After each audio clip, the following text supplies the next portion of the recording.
Argentina versus Switzerland. Mo Lionel Messi de su. Đi cho nên Norway versus England, Holland versus Harry Kane, Jude Bellingham de. Và hẳn mù nôm đó em. Đi cho nên Conor McGregor de don bok program at tay don khop maya zan in chuwa tero. Heng te han ri kang FIFA World Cup TT. Chumi ma cho nên he kan en ho lo kang. I hun nei na zirlo wangin ini samhan lo ni mai thei I har sana chingfel turin Titan RK Construction an ome I boipui ngai mi lovin soil test le building permit an boipui sak thei cha civil engineer architect monitoring na noya in hun lai atanga building sakzo thlengin an tho sak thei che ani tin I inchung chau chei that edu point red niam takin an koi sak thei bok che chu mai ba ka ceiling specialist an nia biak in le ko han building a red niam te in an siam sak thei boke I building hui to tak kha thia kher ngai lovin athom na column strengthening retrofitting anti thei boke RK Construction 8837 333 723 RK Construction te mi ma huna in lo beve cheu don yo ole tuna zonin I han reaction don ila Norway versus England abahan mu nom don em kema prediction a chuan England hin chak karing hale nei ka ngai na viawa ka du viawa a vlog te poka entry na a lifestyle te poika du chi ta ka ni am bimal ang tak phei chuan ama ro zo he chu team game ania mi pakhat chawina chakpui thei ni lova Cristiano Ronaldo trying to shit on it no mi pakhat chen team hi chakpui thei lo team game ania chu wang chuan hale nei chu ka chana ma ro chu England hi an chak zo ka ring ani a chan chu England te hi tournament experience an nei tha an mani a history shim po hian enila World Cup appearing in it is coming home it will come home maybe next time khatiang de reng kha it is finally coming home ti ang chi vel temo thil kha ani chho na salu tu ani England tan kha chuan an champion lo na ri to wa England hi chu wang chuan in an tournament experience nei atang shim le ati ma hi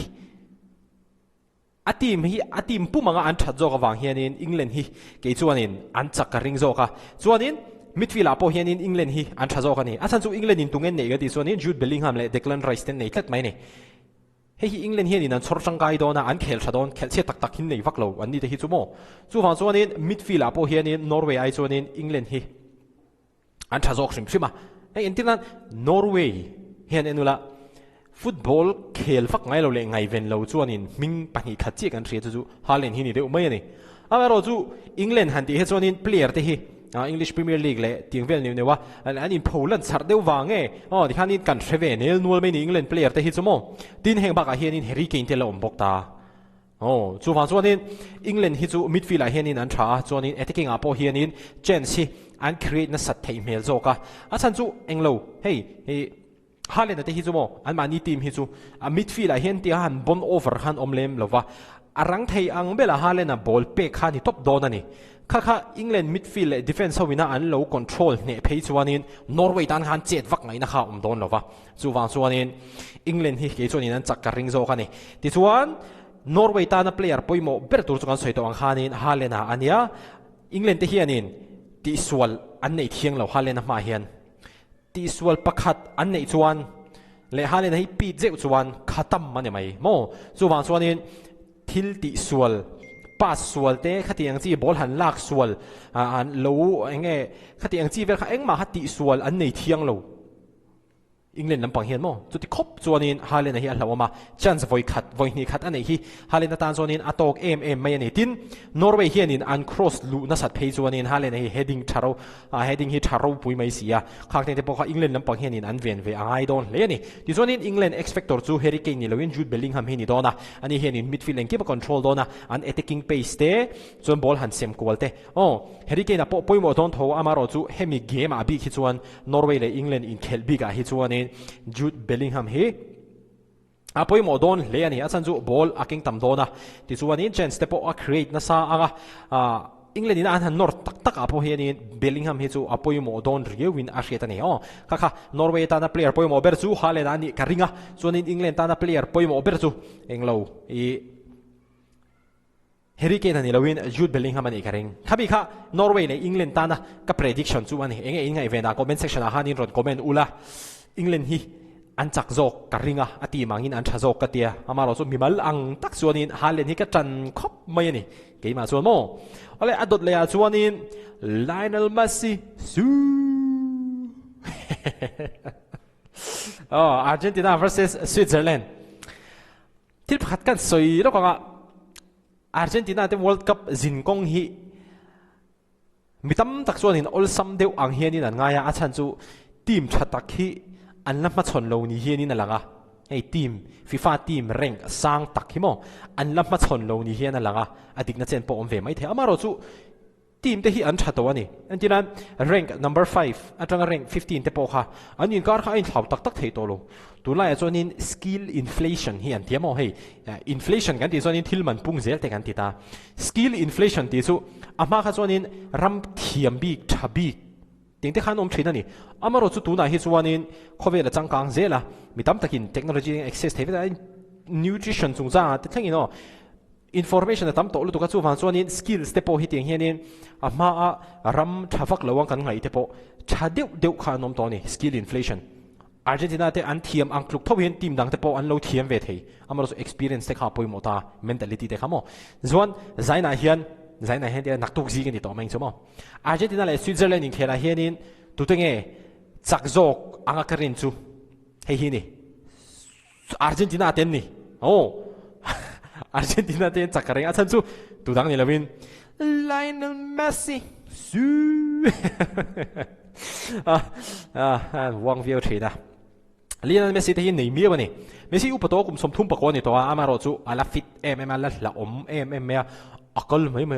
ม่อภิทุตาเปียโกเลเซลทีนข้าเนี่ย oppositioning ที่อัจฉริยะมันนี่ Lionel Messi ฮิโมArgentina ที่อันจักอาการนั้นฉันจูอาเชียงอันนี่Lionel Messi บักแมชมาสาเดปอนไงตัวละอียิปต์2-0นั่นมันช่วยตาอันรอนเลทัลเลทัยนี่3-2จูวางส่วนนี้อาเฟรมเราเว้ยมาอันรอนเลทัลเทียมใช่ไหมข้ามี mentality เลยข้ามี experience เลยข้ามี confidence ค่ะข้า Argentina ที่เห็นเกมมาให้นั่นรอนเก่งลุดโดนะจูวางส่วนนี้ Argentina ที่อันจักการิงพอตา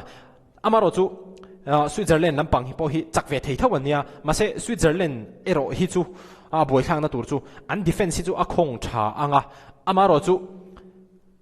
มินิทสมก็ชุ่งดาร์การขัดเลยอาจารย์เวชุ่งเขาจูอาร์เจนตินาแล้วก็ชัดตะกันดิเฟนเร่งเทค่ะอันนี้เมลแล้ววันนี้ปัลอาอมาเจ้าอาอมตัวฮันนินพาสวอลเดวามอมิสคอมมิวนิเคชันอาอมตัวเขาจวนนี้เละเมสซี่เดนเจนจันทร์หมดตัวจวนมอขัดตั้มมันเนี่ยไม่ขัดตั้มจูฟังจวนนี้